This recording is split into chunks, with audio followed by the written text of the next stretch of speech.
Estamos ante crónicas de una muerte anunciada. Nosotros, desde la semana pasada, desde este espacio, que sin duda alguna hemos tenido a representantes del gremio docente, hemos sido cónsonos en intentar señalarle al gobierno el carácter de urgencia y emergencia que existe en poder, sin duda alguna, unir, aliar, canalizar esfuerzos a fin de intentar no llegar a protestas, no llegar a paros, máxime cuando ustedes le dicen, mire, nosotros tenemos hasta tal fecha para reunirnos, uno como gobierno pues debe de tomar sin duda alguna todas las herramientas necesarias, todas las posibilidades que estén dentro y fuera de su haber para tratar de resolver o tratar de prevenir aquella afectación que teme mi querida Susana Elizabeth y que yo comparto sin duda alguna, mi querido Félix Antonio.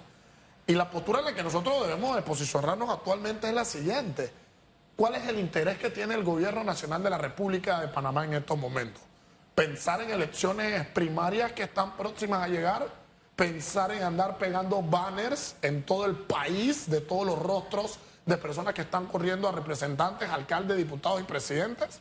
¿Pagar cuñas en algunos medios? ¿Andar por allí en las redes sociales con detractores tratando de manchar la imagen de aquellos que estamos a favor o en contra de su postura? ¿O de resolver, por ejemplo, aquello que ocurre en el vertedero? ¿O de resolver aquello que, por ejemplo, está ocurriendo en el sistema educativo? Sistema educativo que, recordemos, representó una avalancha escandalosa de votos para el actual gobierno, en la medida en que al posicionar la educación como una estrella, todo el mundo se comió ese cuento. Es más, corrijo, todos nos comimos ese cuento. Bueno, los que votaron y los que no votaron por el PRD, bueno, aunque sea van a posicionarse la educación como una estrella. Pero ojo, ahora, luego de más de la mitad del gobierno, a casi un año de finalizar el mismo, que la educación no sea un problema, que la educación sea una catástrofe, nos habla de que aquí no se han hecho las cosas como deben ser. Ahora, ¿qué expectativa podemos tener o qué deseo y qué ánimo e intención tiene el gobierno de resolver estos dilemas? Yo espero, y yo tengo la certeza, tengo la convicción, o como mínimo el anhelo y el sueño frustrado de que la intención del gobierno nacional estén sin duda alguna en canalizar todos los esfuerzos a fin de poder reunirse con el gremio y tratar de encontrar las resoluciones objetivas y las más prontas.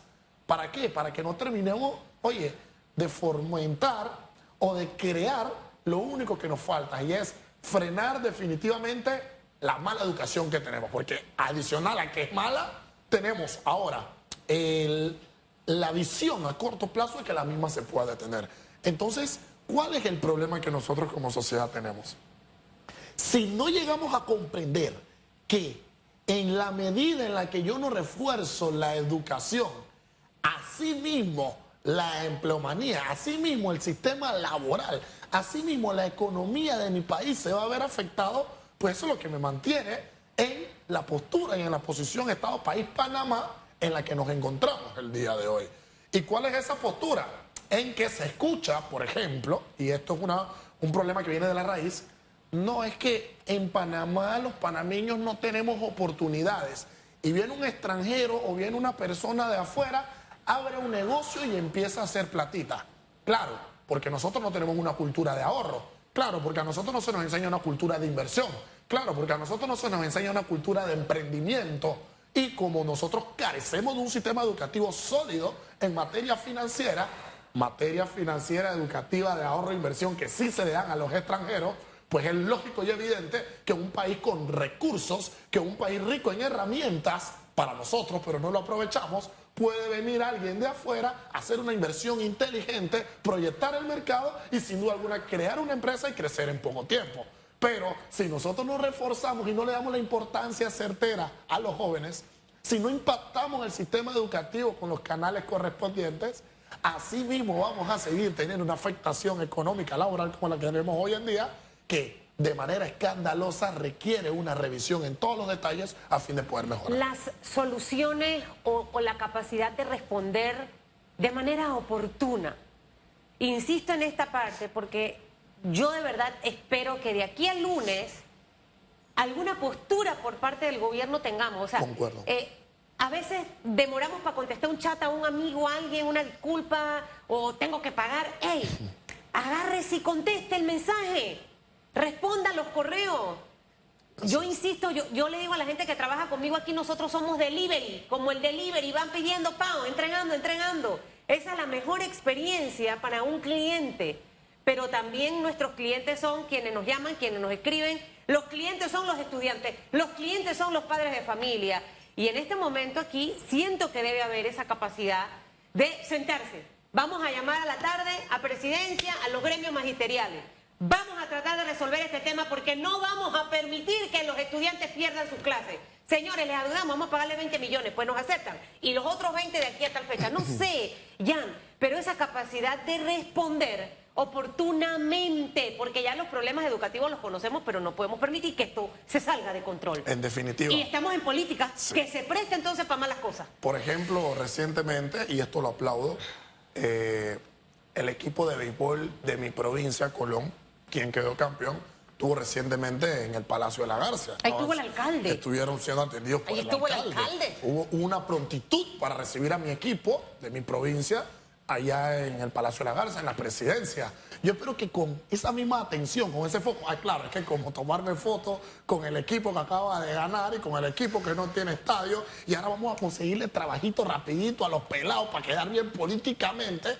Esta es la misma capacidad de reacción, sin pensar en un beneficio político oportunista. Esta es la capacidad de reacción que nosotros debemos de tener con los jóvenes, con los muchachos, con los profesores, con el gremio magisterial, con el gremio docente, a fin de encontrar resoluciones y soluciones objetivas, no que queden en una pantomima, sino en soluciones que, en efecto, puedan resolverse. Yo creo que el gobierno está en el momento y en el tiempo oportuno de poder sentarse, de poder abrir la mesa de diálogo, de poder escuchar, de poder dialogar y de juntos poder llegar a una resolución objetiva. El gobierno del presidente Laurentino Cortizo ha demostrado reaccionar luego de las protestas. Total. Reaccionar luego de las acciones, y para muestra un botón mencionamos aquella manifestación enorme, cierre de calles durante varias semanas el año pasado, y el gobierno se negaba a cumplir con algunas de las solicitudes.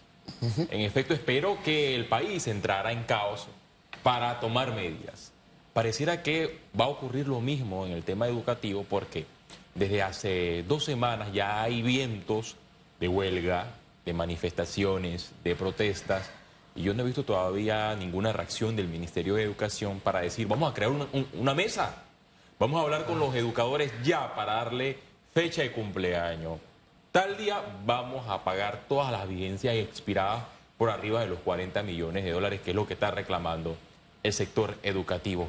¿Qué está pasando? Que el gobierno espera que se genere la crisis para posteriormente ver cómo busca una solución. Es triste y lamentable la desatención que el gobierno le está dando a los rubros que mayor importancia requieren.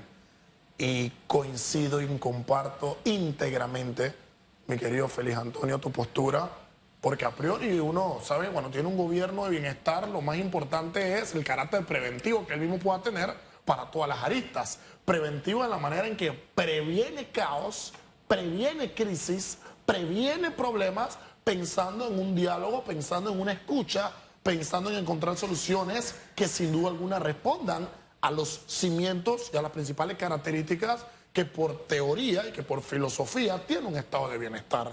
Pero sin duda alguna, este estado que nos ha dado el antecedente de accionar y de reaccionar mal, de intentar llegar primero a una debacle social, a una catástrofe social, para luego primero buscar un diálogo y que de ese diálogo intente salir algo, pues nos dejan en la incertidumbre de, oye, ¿qué está pasando con aquellos que nos gobiernan? ¿Cuál es la consideración real que le están dando de manera consona a los problemas del país? Máxime cuando la educación no puede depender de una actitud, de un beneficio político. La educación tiene que ser, sin duda alguna, un elemento, una vanguardia que uno luche día con día a fin de intentar tenerla siempre en un estado real, siempre tratar de tenerla en un estado cónsono a la sociedad. Y esto es que la misma no se detenga, que no existan paros, que no hayan huelgas. Y bueno, nosotros estamos sin duda alguna todavía a la espera de que pueda existir algún tipo de respuesta. Y claro, ¿esto a qué nos lleva? El panorama laboral que se nos da es algo, una radiografía espectacular, muy bien hecha por como la diseña el colega Quevedo, pero triste y lamentable. ¿Por qué? Porque conocer la situación, por ejemplo, lo que pasa en el mundo educativo, discúlpame, querida Susana Elizabeth, conocer una situación, conocer un problema como país, como Estado, y no tener la capacidad de resolverlo, a mí me entristece, porque te doy las herramientas, te doy el problema, te doy la radiografía, es más, te doy posibles soluciones y posibles herramientas para que lo puedas responder.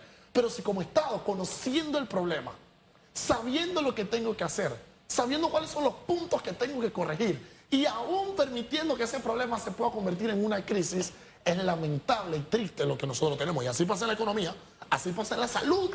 Hay un informe por ahí de la OIT todavía que nos dice cómo está la caja, que se ha hecho hoy por la caja del Seguro Social.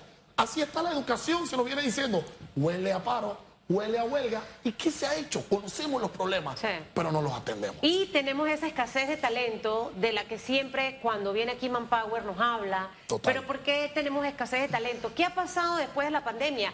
Que muchos jóvenes han abandonado el sistema educativo. Es correcto. Porque en la casa no hay plata, entonces dicen yo me voy a ir a lavar carro, voy a ir a trabajar de esto. Entonces los jóvenes van dejando el sistema educativo o salen de sexto año, pero ven que en su casa hay necesidad y dicen yo me voy a trabajar porque necesito aportar. Entonces ese joven en ese momento queda quizás con un salario, vamos a poner de 700, 800 dólares, se siente conforme.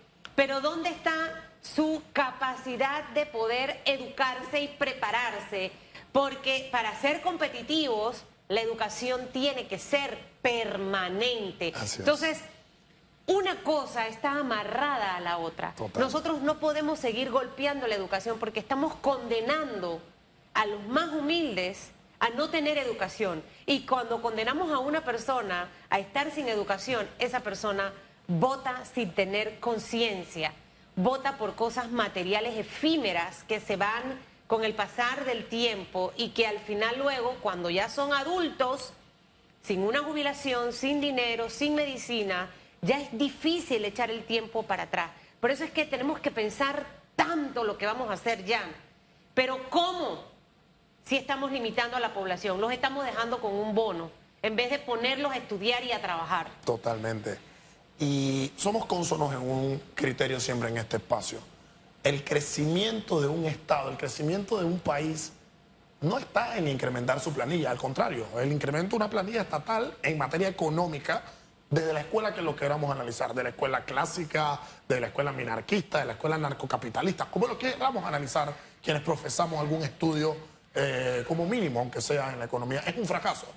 Esa idea keynesianista de creer que es el sector público el que sin duda alguna incrementa la oportunidad económica de un país, es un completo fracaso y los países que lo han puesto en práctica nos lo han dejado de manifiesto.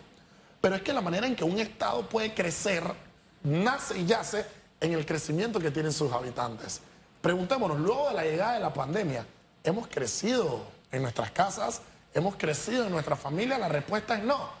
¿Por qué no? Porque muchos locales han tenido que cerrar, muchas escuelas han tenido que cerrar, muchas personas han tenido que abandonar sin duda alguna el sistema educativo. Muchas personas que tenían algún negocio formal han tenido que saltar a la informalidad, o peor aún, han tenido que ser contratados por el Estado, o peor aún estando contratados por el Estado han tenido que quedar desempleados, o hay aquellos que se encuentran buscando una oportunidad de empleo y no la encuentran. Claro, y quiero montar un negocio y no lo puedo hacer porque no tengo dinero. Claro, quiero ir a trabajar en un negocio formal, pero no puedo porque no tengo o las habilidades, o no tengo la educación, o no existe la plaza. O quiero ir a trabajar en el Estado y pasando cosas, o el Estado está saturado, o hay un montón de botellas que no permiten que el talento real se pueda explotar. Entonces, esta es la posición que tenemos. ¿Y qué tenemos que hacer? Pues sin duda alguna comprender que si mañana, que si el 15 en la Asamblea la educación se ve frenada, pues también se va a ver frenada la economía. ¿Qué debemos comprender? Que en la medida en la que nosotros no impulsemos nuestros recursos y nuestra herramienta en intentar implementar un sistema sólido que permita la inversión de la empresa privada y el crecimiento de la misma, pues estoy fracasando como Estado. Y al tomar estas decisiones que parten de decisiones simples y sencillas, como ir eliminando la bendita burocracia en todo lo que existe, Aquí hasta para sacar una cédula hay burocracia, para sacar un replicado de una licencia hay burocracia. Máxime aún cuando uno quiere abrir un negocio con todas las instancias del Estado que uno debe recurrir. Entonces, en la medida en que nosotros no analicemos estos problemas de tal manera que no se conviertan en crisis, pues no vamos a resolver el punto. Pero como gobierno están ustedes aún en mira de poder resolver estos elementos. Y no es que nosotros estemos golpeando al gobierno, no es que nosotros estemos hablando mal del gobierno. Las críticas constructivas nacen para que quien está en el poder las escuche y pueda actuar en ese sentido. No podemos frenar la economía, no podemos frenar sin duda alguna la educación y debemos de reforzar el diálogo a fin de encontrar buenas propuestas y buenas soluciones para resolver estos dilemas que tenemos. Gracias, Ian Ramos Fergus, por tu análisis. Bueno, de pasiones vivimos los seres humanos. Hay que vivir apasionados. Esperemos que el tema cambie, el panorama cambie. Y apasionarse por la educación y apasionarse por generar empleo. Son los dos elementos importantes.